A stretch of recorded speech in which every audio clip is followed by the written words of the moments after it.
ಆತ್ಮೀಯ H16 news ಅಥವಾ ಸೀತಾರಾಮಿಗೆ ಸ್ವಾಗತ. ನಾನು ನಿಮ್ಮವ MI ಅಥವಾ ಮಲ್ಲಪ್ಪ ಜೋತ ಅವರು. ಆತ್ಮೀಯರೇ, ಇತ್ತೀಚೆಗೆ DKC ಅವರು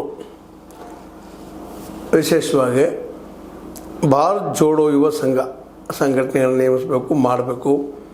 ಪ್ರತಿ ಹಳ್ಳಿಗೆ, ಪ್ರತಿ ಪಂಚಾಯತಿಗೆ, ಪ್ರತಿ ಊರಿಗೆ, ನಗರಗಳಿಗೆ 5,000 10,000 ಜನಕ್ಕೆ ಮಾಡಬೇಕು. ಸಂಘಟನೆ ಮಾಡಿ ಅವ್ರಿಗೆ ಆಟದ ಸಲುವಾಗಿ 10 ಲಕ್ಷ ರೂಪಾಯಿ ಕೊಡಬೇಕು ಅಂತೇಳಿ ಅಂದಾಜು 1,010 ಕೋಟಿ ಒಂದು ಅಂದಾಜು ಮಾಡಿ ಆ ದುಡ್ಡನ್ನು ಡೆವಲಪ್ಮೆಂಟ್ ಸಲುವಾಗಿ ನಾವು ಉಪಯೋಗ ಮಾಡ್ತಾಯಿದ್ವಿ, ಜನರ ಸಂಘಟನೆ ಮಾಡ್ತಾಯಿದ್ದೀವಿ ಅನ್ನೋಂಥ ಮಾತನ್ನು ಹೇಳಿದ್ವಿ. ನೀವು ಕೇಳಿದ್ವಿ, ನಾವು ಕೇಳಿದ್ವಿ, ನೋಡಿದ್ವಿ.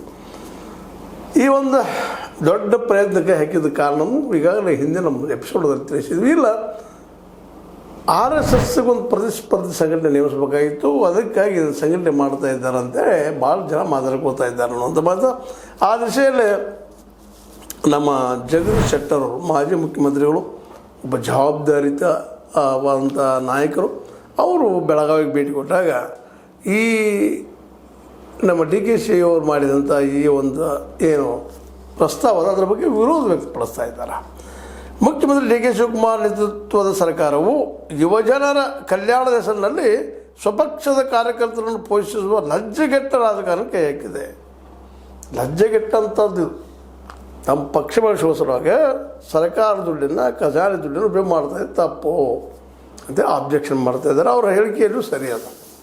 ಹೌದು, ಯುವಕರ ಕಲ್ಯಾಣ ಅಂದ್ರೆ ಅಡ್ಡಿ ಇಲ್ಲ, ಆದರೆ ಆ ನೆಪದಲ್ಲಿ ಕಾಂಗ್ರೆಸ್ಸನ್ನು ಬಲಪಡಿಸುವಂಥದ್ದು, ಮುಂಬರುವ ಚುನಾವಣೆಯಲ್ಲಿ ಅವ್ರನ್ನ ಬಳಸುವಂಥ ಒಂದು ಸಾಹಸ ಮಾಡ್ತಾಯಿದೆ ಅಂತೇಳಿ ಅನ್ನುವಂಥ ಒಂದು ಗಂಭೀರವಾದ ಆರೋಪವನ್ನು ಮಾಡ್ತಾಯಿದ್ದಾರೆ. ಇದರಲ್ಲಿ ಸತ್ಯಾಂಶ ಇಲ್ಲ ಅಂತಲ್ಲ. ಮತ್ತು ಯಾವುದೇ ಪಾರ್ಟಿ ಇದ್ದರೂ ಸಹಿತ ಇವತ್ತು ತಮ್ಮ ಕಾರ್ಯಕರ್ತರ ಮೇಲೆ ಅಥವಾ ತಮ್ಮ ಒಂದು ಯಾವುದೋ ಹೆಸರಿನ ಮೇಲೆ ಸಂಘಟನೆ ಮಾಡ್ತಾ ಇರ್ತಾರೆ. ಆ ಸಂಘಟನೆಗೆ ದುಡ್ಡು ಬೇಕಾಗ್ತದೆ. ಅರ್ಥ ಮೂರಿಂದ ಯಾವುದೂ ಆಗಲಿಕ್ಕೆ ಸಾಧ್ಯ ಇಲ್ಲ. ಯಾವ ಕಾಲಕ್ಕಾದರೂ ಅಷ್ಟೇ ಅದು. ಅಟ್ಲೀಸ್ಟ್ ಅವ್ರು ಕೂಡಿದಾಗ ಆಡೋದಕ್ಕೊಂದು ವ್ಯವಸ್ಥೆ ಮಾಡಬೇಕು, ಮತ್ತೇನೋ ಮಾಡಬೇಕು, ಒಟ್ಟು ಖರ್ಚು ಮಾಡಬೇಕಾಗ್ತದೆ.